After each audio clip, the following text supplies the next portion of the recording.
এদিনাখনৰ কথা। এজন চৰাইৰ মাংস বেচা মানুহ জংঘললৈ গ'ল চৰাই ধৰিবলৈ। তেওঁ এজোপা সৰু গছৰ ডালত এটি অচিনাকি ধুনীয়া চৰাই বহি থকা দেখিবলৈ পালে। তেওঁ খুব লাহে লাহে গৈ চৰাই ধৰা ফান্দেৰে চৰাইটোক ধৰি পেলালে। তাৰ পিছত সেই ধুনীয়া চৰাইটোক সজাত সুমুৱাই ল'লে। চৰাইটোৱে তেতিয়া মানুহজনক কৈছিল, তুমি মোক মুকলি কৰি দিয়া। তেতিয়া মানুহজনে কৈছিল, মই তোমাক মাৰি তোমাৰ মাংস বিক্ৰী কৰিলে পইচা পাম।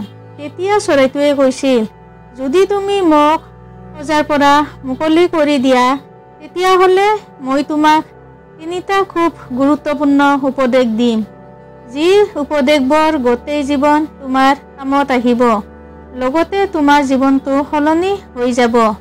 তেতিয়া মানুহজনে ভাবিছিল, এই সৰু ধুনীয়া চৰাইটোৰ মাংস বেছি কিমান টকানো পাম।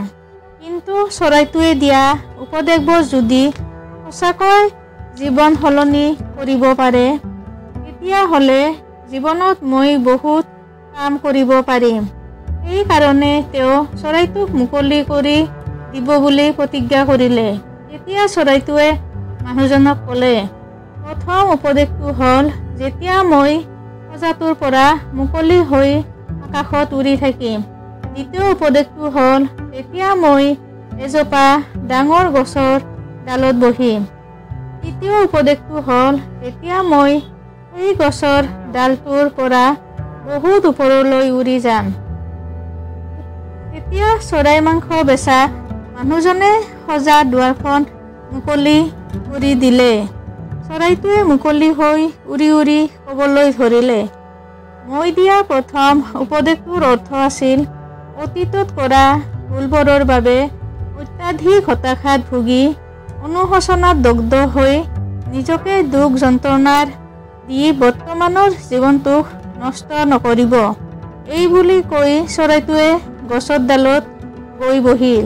তেতিয়া মানুহজনে ক'লে, ঠিক আছে, তোমাৰ দ্বিতীয় উপদেশটো দিয়া।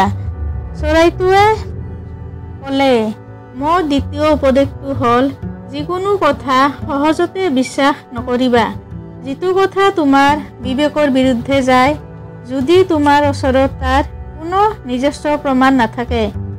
এই বুলি কৈ চৰাইটোৱে গছৰ ডালৰ পৰা উৰি গ'ল আৰু হাঁহি হাঁহি কৈ গ'ল, তুমি হৈছা এজন মূৰ্খ মানুহ। মোৰ পেটৰ ভিতৰত 2টি ডাঙৰ ডাঙৰ হীৰাৰ টুকুৰা আছে। যদি তুমি মোক মুকলি কৰি নিদি মোক সজাটোত ভৰাই মাৰি পেলালাহেঁতেন, তেতিয়াহ'লে তুমি সেই হীৰা 2 টুকুৰাৰ মালিক হ'লাহেঁতেন। অলপ দিনৰ ভিতৰতে তুমি খুব ধনী মানুহৰ শাৰীত পৰিলাহেঁতেন। চৰাইটোৱে কথাবোৰ শুনি মানুহজনে নিজে কৰা ভুলবোৰ বুজি পাই অনুশোচনা কৰিবলৈ ধৰিলে। দুখ যন্ত্ৰণাত হতাশ হৈ পৰি ভাবিবলৈ ধৰিলে, তেওঁ কিমান ডাঙৰ ভুল কৰি পেলালে, আৰু মনৰ দুখত ক'বলৈ ধৰিলে, মই এই মূৰ্খামিৰ কথা জীৱনত কেতিয়াও পাহৰিব নোৱাৰো।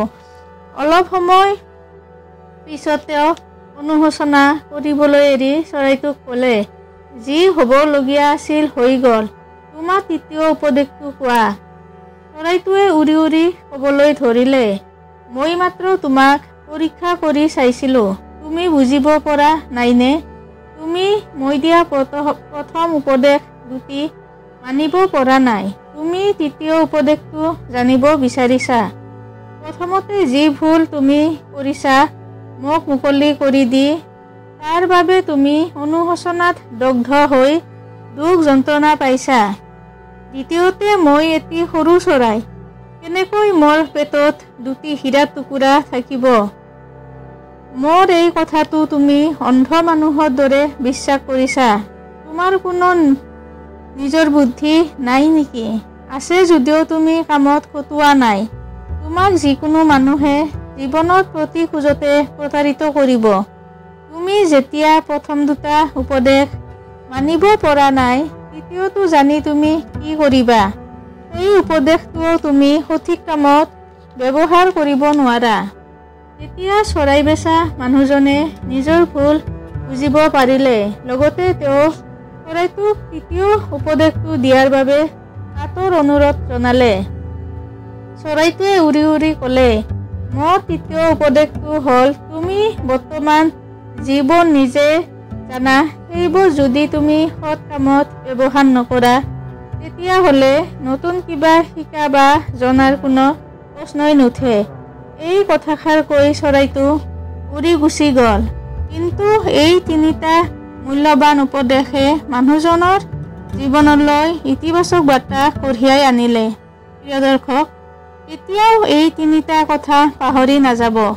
আমি সকলোৱে ভুল কৰোঁ, কিন্তু কেতিয়াও লগাতকৈ বেছি অনুশোচনা কৰি বা যন্ত্ৰণাত দগ্ধ নহ'ব। নিজকে শাস্তি নিদিব। যিটো অতীতত হৈ গ'ল তাৰ বাবে অতীতৰ হৈ যোৱাবোৰ কেতিয়াও ঘূৰাই আনিব নোৱাৰি। ভুলৰ পৰা শিক্ষা লৈ আগুৱাই যাওক। কেতিয়াও কাকো অন্ধৰ দৰে বিশ্বাস নকৰিব, নহ'লে খোজেপতি প্ৰতাৰিত হ'ব আপুনি। সৰ্বশেষত আপুনি যিটো জানে সেইটো যদি কামত নলগায়, তেতিয়াহ'লে আপুনি কেতিয়াও আগলৈ আগবাঢ়িব নোৱাৰিব। জীৱনে আপোনাক তেতিয়াই বেছিকৈ কিবা দিব যেতিয়া আপুনি আপোনাৰ ওচৰত থকা বস্তুবোৰৰ সঠিক ব্যৱহাৰ কৰিব। মানুহে নিজৰ কৰ্মৰ দ্বাৰাহে জীৱনত সফল হয়, আৰু সফলতা তেতিয়া আহে যেতিয়া আপুনি নিজকে সম্পূৰ্ণকৈ আত্মসমৰ্পণ কৰে। দৰ্শকসকল, এই তিনিটা উপদেশ আপোনাৰ জীৱনত এবাৰ হ'লেও প্ৰয়োগ কৰিবচোন। জীৱনত সফলতা আহিবই। প্ৰিয় দৰ্শক, ভিডিঅ'টি ভাল লাগিলে চেনেলটো ছাবস্ক্ৰাইব কৰিব। আপোনাৰ দিনটো শুভ হওক। ধন্যবাদ।